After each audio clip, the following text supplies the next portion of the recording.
حسین نیزے پہ سر ہے اور ہونٹوں پہ مسکراہٹ. اور ابن زیاد جب قتل ہوا اور اس کی کھوپڑی کو سر کو لا کے رکھا گیا مختار کے سامنے، ایک چھوٹا سا سانپ آیا اور کی آواز ہے، سارے پیچھے ہٹ گئے. اتنا سا سانپ وہ آیا، اس کی ناک میں گھسا اور منہ سے نکل گیا اور پھر ایک طرف جا کے غائب ہو گئے. حسین نیزے کے مسکرا رہے ہیں اور ان کے قاتل کے ساتھ یہ ہو رہا ہے. آگے کو اس کے خبیث کے ساتھ قبر میں کیا ہو. پھر آواز ہے جا وہ آیا. تو وہی سانپ دوبارہ اس کی ناک میں گھسا اور منہ سے نکلا، پھر ناک میں گھسا اور منہ سے نکلا اور پھر غائب ہو گیا. یہ تو اللہ نے دکھایا کہ خبیث کا دنیا میں یہ کر رہا ہوں، آگے کیا ہو. یزید نے جب مدینے پہ حملہ کرایا تو اس کا لشکر کا سالار تھا مسلم بن عقبہ مری قبیلہ قطر میں بہت آباد ہے آج بھی. تو اس کے بعد وہاں قتل و غارت کر کے مکہ حملہ کرنے جا رہا تھا. تو جہاں حاجی احرام باندھتے ہیں ابھی آ رہے آئیے، اس کا پرانا نام ہے ذوالحلیفہ، وہاں جا کے وہ مر گیا بدھا خبیث. تو لشکر نے دفن کیا اور ایک اور سردار کو امیر بنا کے مکے پہ حملہ کرنے چل پڑے. تو مدینے والوں نے کہا کہ اس بدبخت نے ہماری عزتیں ڈوبی، ہماری بچیوں کے ساتھ ذلت کا سلوک کیا، چلو اس کی قبر کھودو اور اس کو سولی پہ لٹکا. تو سارا مدینہ غصے سے پا ہوا، اس کی قبر پہ پہنچا. جب قبر کی مٹی ہٹائی تو وہ لب سے لے کر نیچے تک انگاروں سے بھری ہوئی تھی اور مسلم بن عقبہ کی لاش ان انگاروں میں ایسے لوہے کی راڈ کی طرح سرخ پڑی ہوئی. جب لوہا سرخ ہو کے پگھلنے کے قریب ہوتا ہے اس طرح اس کی لاش کی حالت تھی. تو لوگوں نے کہا اللہ نے بدلہ لے لیا، بس ہمیں ضرورت کو لی اس خبیث وقت دوبارہ مر کے ڈال دی. اللہ غافل نہیں ہے بچوں، امتحان ہے. امتحان میں رزلٹ تو نہیں نکلتا، رزلٹ تو کچھ دنوں کے بعد آتا ہے. ہمارا رزلٹ موت کے بعد ہے. تو اللہ تعالیٰ کہہ رہا ہے بس یہ چند سال میری مان جو کہوں چپ کر کے کرتا ہے. پھر کیا ہوگا؟ کبھی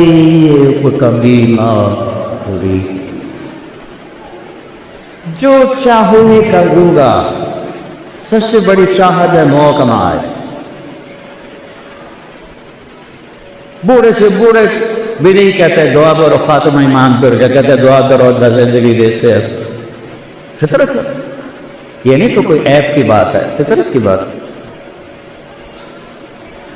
تو میرا اللہ کہتا ہے ایک زندگی آگے ہے. ان لمن تحیا فلا تموت ابدا، اب ہمیشہ زندہ رہو، کبھی موت نہیں آئی. کہاں ہوگی وہ آگے بتاتے ہو. پھر انسان چاہتا ہے صحت مند رہوں، بیماری نہ ہے. اور اللہ بیماری کے بغیر بھی، میرا بچہ تو بغیر بیماری کے چلے گا. تو دوسرا اعلان ہوگا ان لکم من تشبوا فلا تحرموا ابدا، ہمیشہ جوان رہو، کبھی بڑھاپا نہیں آئے گا. پھر ہوتا ہے جوانی بھی مل گئی، زندگی بھی مل گئی، تو تکلیفیں نہ. تو اعلان ہوگا ان لکم من تصدوا فلا تسقموا ابدا، اب ہمیشہ صحت مند رہو، کبھی بیماری نہیں آئے. 6 سال سے میں سر درد کو پالے ہوئے در بدر چل رہا ہے، نہیں رک رہا. تو کیا کر، اللہ کی تقدیر بے رفرازی نہ بڑھ. امریکہ تک کے ڈاکٹر، کینیڈا کے ڈاکٹر، انگلینڈ کے ڈاکٹر، جب وہ مسیحا ہی نہ چاہے تو نیچے والا کہہ کر درد منت کشے دوا نہ ہوا، نہ اچھا دعا برا نہ ہوا، غالب کہہ گیا تھا. پھر چوتھا اعلان ہوگا زندگی مل گئے لا تموتوا، جوانی مل گئے لا تحرموا، صحت مل گئے لا تسقموا. اب چوتھی چیز رہ گئی، جوانی بھی ہو، صحت بھی ہو، بڑھاپا بھی نہ ہو، پیسہ نہ ہو تو کس کام. تو اللہ کہے گا ان لکم من تناموا فلا تبرسوا ابدا، اب ہمیشہ بادشاہت کرو، مالداری نہیں بادشاہت کرو، کبھی سوال نہیں آئے گا. یہ کہاں ہے؟ یہ جنت میں ہے. اس کے لیے مرنا پڑتا ہے، اور یہاں اس کی مان کے چلنا پڑتا ہے، جی چاہے یا نہ چاہے وہ کرو بیٹو جو اللہ چاہتا ہے۔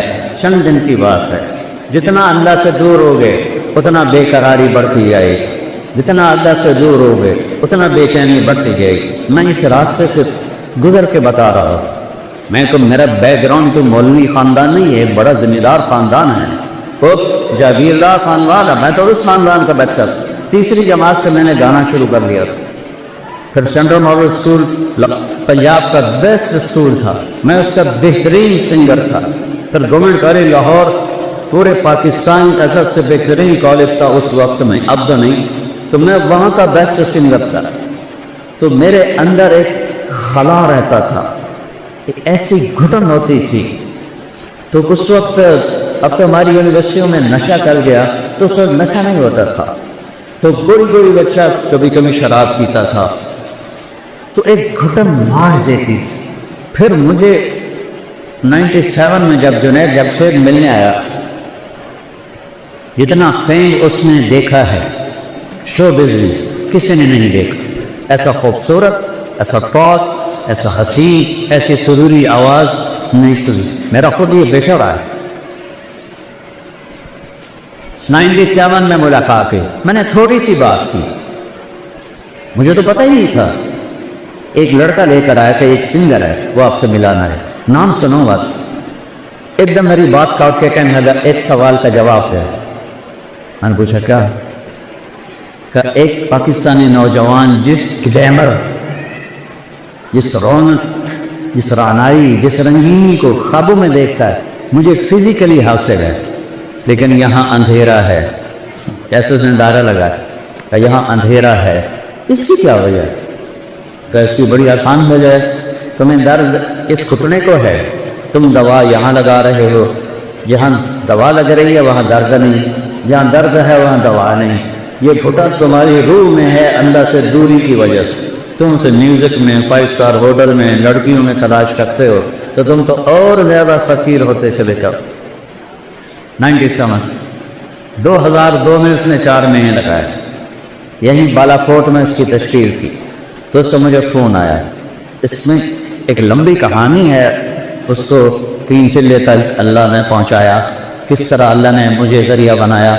تو اس کا مجھے فون آیا، مولانا میں بالا کوٹ میں 4 مہینے لگا رہا ہوں، ایک مسجد ہے ٹوٹی ہوئی، اس کا فرش بھی ٹوٹا ہوا ہے، اس پر ایک صف ہے وہ پھٹی ہوئی ہے، میں اس پہ لیٹا ہوں، اور 5 اسٹار ہوٹلوں میں جو مزے میں ڈھونڈتا تھا وہ مجھے یہاں ملتا ہے۔